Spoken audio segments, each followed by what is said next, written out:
자, 오늘의 제품은 지션 DSD799DAP입니다. DAP는 디지털 오디오 플레이어를 뜻하며 MP3의 다른 이름이라고 보시면 되겠네요. 699에서 한 단계 윗버전인 799 모델은 그림에 있는 것처럼 볼륨 조절 버튼이 따로 없습니다. 간단하게 소개를 하자면 얘는 거의 DIY 수준으로 개인 제작된 거나 마찬가지인 투박한 mp3 플레이어인데요. 안에 들어있는 DAC가 AK4497이라고 하는 듀얼 오디오 크리스탈 오실레이터를 사용해서 아주 좋은 소리를 낸다고 합니다. 2.5mm 단자도 가지고 있으며 좌우 빵빵한 32비트를 가격 대비 말도 안 되는 성능을 내는 제품이죠. 프로듀서 DK님이 직접 얘기를 해서 오랜 기다림 끝에 한국어까지 패치가 되어 있는 제품으로 온 거여서 기존 지션 799 같은 경우에는 영어로 다 번역을 해서 썼어야 되는데 이제는 그럴 필요가 없어졌어요. 구성품은 지션 799가 있고 커버를 분리하면 아래 설명서와 충전기가 들어있습니다. QR코드를 스캔해서 설명을 더 자세히 볼 수 있고요. 보시는 것처럼 버튼이 5개가 답니다. 터치스크린 지원하지 않고요. 일단 보여드리도록 하겠습니다. 가운데 버튼을 누르면 전원이 켜지고요. 이런 식으로 노래가 바로 듣던 거에서 재생이 됩니다. 배터리 같은 경우에는 부족함이 없이 느껴질 정도였지만 이미 화면이 이렇게 떨리는 게 보이시죠? 액정이 그렇게 좋은 액정이 아닙니다. 프레임이 낮기 때문에 핸드폰으로 찍었을 때 이렇게 떨림 현상이 있는 거고, 요 아래에 플렉 44.1과 16비트 이렇게 써있는 노래 정보가 표기가 되고, 볼륨 버튼은 윗방향을 눌러서 볼륨 조절이 가능하고 EQ를 설정하고, 그 다음에 랜덤, 싱글, 폴더 재생, 폴더 랜덤 이런 식으로 설정이 가능합니다. 다시 가운데 버튼을 누르면 노래로 돌아오고, 가운데 버튼은 노래 재생을 의미하며 꾹 눌렀을 경우에는 전원을 크고 켜고가 가능해집니다. 그냥 살짝 터치만 해도 실행이 되고, 실행이 되면 전에 듣던 노래를 듣게 돼요. 이전이랑 다음 노래는 이렇게 재생이 가능하고, 이전 버튼을 꾹 누르고 있으면 메뉴로 돌아옵니다. 그래서 여기서 이제 설정이 가능하고요. 차량 모드는 뭔지 모르겠는데 차량에서 사용할 경우에는 DAC로 사용할 수 있는 것 같아요. 파일 찾아보기로 들어가면 제가 설정한 노래 파일들을 볼 수가 있고요. 저장해 놓은 것들 이렇게 볼 수가 있습니다. EQ 설정 같은 경우에는 만지면은 이상한 소리가 난다고 해서 따로 설정해 주지 않도록 하고요. 디지털 필터 하이 사운드 퀄리티 모드로 하게 되었고, DSD 컷오프 주파수는 75, USB DAC로 사용이 가능한데 이거는 충전 부분을 마이크로 오핀과 컴퓨터에 연결했을 때 여기에 연결해서 노래를 들을 수 있는 기능을 뜻해요. 그래서 켜놓으면 좋겠죠. 그리고 확인 버튼을 누르면 뒤로 가고, 디스플레이 모드가 3가지가 있는데 스펙트럼이랑 앨범 재킷 그리고 FFT가 있어요. 근데 앨범 재킷으로 하는 분들이 있는데 앨범 재킷으로 할 경우에는 이렇게 앨범 재킷이 뜹니다. 화면에 비해서 굉장히 작게 뜨긴 하는데요. 화면에 흔들림 없이 좀 심플하게 구성되어 있는 걸 원하신다면 이런 식으로 앨범 재킷으로 해놓는 게 좋다고 많이들 하는데 앨범 재킷을 하는 게 좋습니다. 이제 문제는 바로 앨범 재킷과 다른 것들의 기능인데 지션 799가 자꾸 꺼진다 그래요. 근데 저는 보통 사용할 때 앨범 재킷이 아니라 FFT로 들었거든요. 그 스펙트럼 나오는 것처럼. 이게 이제 스펙트럼인데 좀 요란하고 이런 식이어가지고 저는 스펙트럼보다는 앨범 재킷이나 FFT를 더 선호합니다. 문제는 자꾸 꺼져요. 노래를 듣다가 막 이렇게 듣다가 자꾸 꺼져요. 지금은 안 그러는데 몇몇 특정한 노래에서 자꾸 꺼집니다. 노래를 들을 때는 딱히 불편한 느낌은 없었지만 확실히 아예 안 불편한 건 아니었다는 거. 아래 버튼을 눌렀을 경우에는 볼륨이 낮아지는 게 아니라 전에 듣던 노래를 고를 수 있습니다.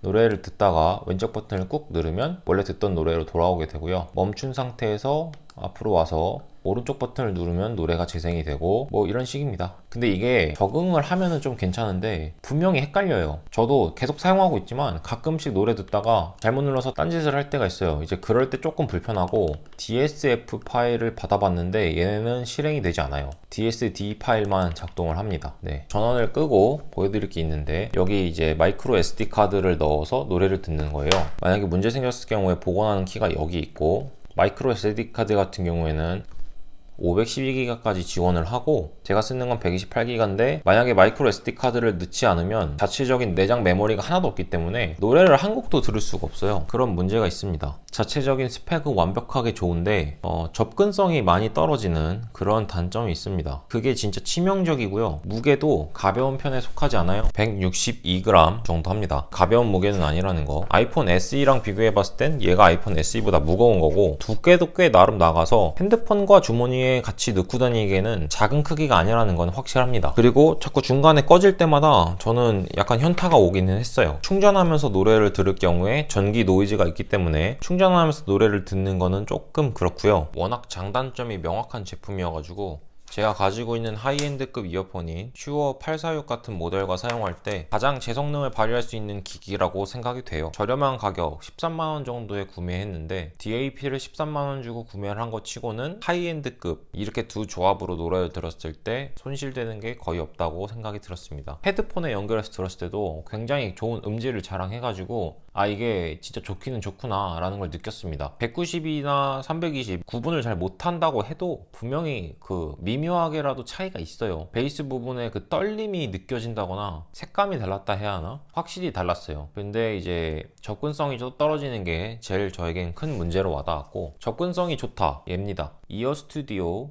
MK2, ES100 MK2라고 써있죠. 이번에 2세대가 나온 건데 크기가 작죠. 얘는 이 자체가 DAP를 기능하는 게 아니라 DAC로서 블루투스로 핸드폰에 연결되어서 노래를 재생해주는 기능입니다. 얘도 마이크로 오핀으로 USB 연결해서 컴퓨터에 있는 노래를 직접 들을 수 있는 DAC로 작동을 하며 같은 기능을 하는 거죠. 블루투스 자체 기능이 있기 때문에 여기 3.5핀이나 연결해서 노래를 아주 풍부한 음질로 들을 수 있습니다. 얘의 장점은 접근성이죠. 블루투스만 지원을 하면 들을 수 있다는 기가 막힌 장점을 가지고 있고, 얘는 매우 가볍습니다. 무게 같은 경우에도 고작 20g 정도면 충분히 들고 다닐 수 있기 때문에 RMC BT2를 슈어 846에 연결해서 들었을 때 실망감 때문에 좀 블루투스에 대한 안 좋은 인식이 생겼어요. 아, 확실히 블루투스로 노래를 들으면 편리하긴 한데 음이 많이 떨어지는구나, 이걸 많이 느꼈었는데 얘는 진짜 유선으로 듣는 것처럼 청명한 음이 납니다. 그래서 슈어 846으로 노래를 듣더라도 이어 스튜디오에 연결을 해서 노래를 듣는 편이고요. 이 선이 있는데 연결해서 듣는 게 어떻게 블루투스냐 반박을 하실 수도 있는데, 이렇게 들을 경우에는 적어도 핸드폰에는 아무것도 꽂혀 있지가 않아서 핸드폰을 한 손에 들고 무언가를 할 때 그때만큼은 무선입니다. 어쨌든 접근성과 실용성을 따졌을 때 저는 이어 스튜디오에게 좀 더 높은 점수를 주고 싶지만, 얘는 그래도 DAC일 뿐이고 음질 하나만큼은 진짜 이거에 엄청난다고 생각이 돼요. 얘는 블루투스를 지원하지 않고 투박하게 생긴 것 그 자체 그대로 그냥 좀 답답한 성능을 자랑합니다. 대신 노래를 듣는 그 순간만큼은 누구도 이길 수 없는 성능을 가지고 있어서 한 분야에 특화되어 최고까지 올라간다면 어떤 식으로든 쓰일 수 있다는 걸 이 제품을 통해서 배우게 되었고요. 같은 노래를 얘로 들을 때랑 얘로 들을 때랑 차이가 납니다. 좋은 DAC를 사용하고 좋은 DAP를 사용하는 게 의미가 있다고 생각이 되네요. 음악의 끝을 향해 달려가실 때 몇백만 원씩 하는 무조건 좋은 DAP를 사실 게 아니라 이 제품에 먼저 한번 손을 대보시고, 아, 음악을 좋게 듣는 게 나한테는 이게 정말 이롭구나, 나에게 좋은 취미구나 싶으실 경우에는 때 가셔서 좋은 DAP를 사시면 될 것 같습니다. 저는 이 제품으로 만족을 하고 음향기기에는 당분간 더 투자하기 좀 그럴 것 같아요. 일단 이 정도에 저는 만족을 하겠습니다. 이렇게 USB 케이블로 연결해서 지션 799에 연결을 하면 USB DAC로 사용이 가능합니다. 스피커나 이어폰을 꽂아서 듣게 되시면 접근성이 부족한 지션 799라 할지라도 노래를 원하는 대로 들으실 수 있어요. 컴퓨터에 연결해서 사용하는 이유는 간단합니다. 아무래도 플렉 파일들을 열기에는 윈도우가 편해서요. 그게 다고, 맥에서 사용할 경우에는 24비트까지 바로 다이렉트 지원이 가능하니까 그 점 참고하시면 좋겠고요. 테스트용으로 이것저것 거쳐보니까 LG에서 만든 X4로 테스트도 해보고 지션 799로도 테스트해보고 확실히 음색의 차이라든가 표현력의 차이는 분명히 존재했습니다. 얘로 노래를 들었을 때 안정감이 느껴지는 소리를 내줬어요.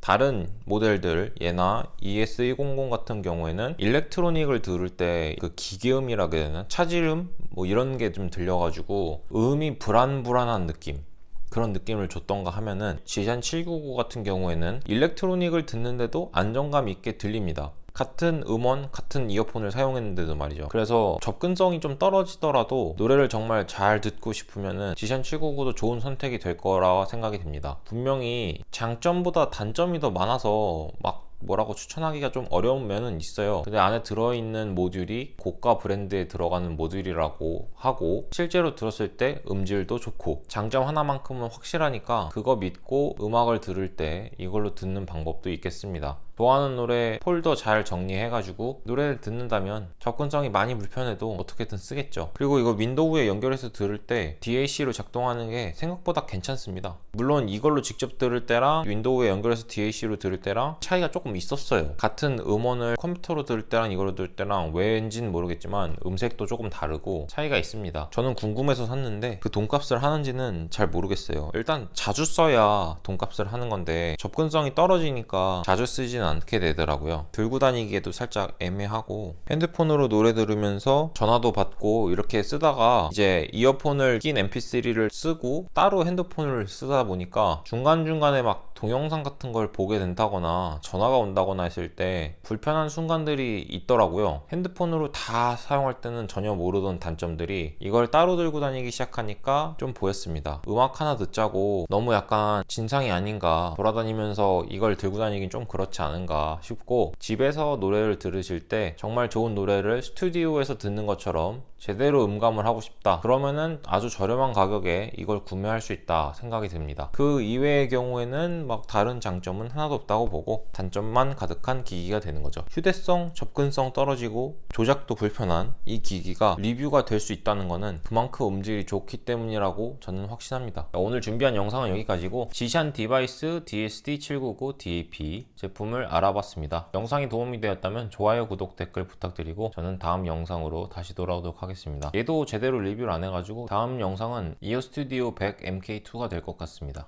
영상이 도움이 되었다면 좋아요, 구독, 댓글 부탁드리고 저는 이만 가보겠습니다. 감사합니다.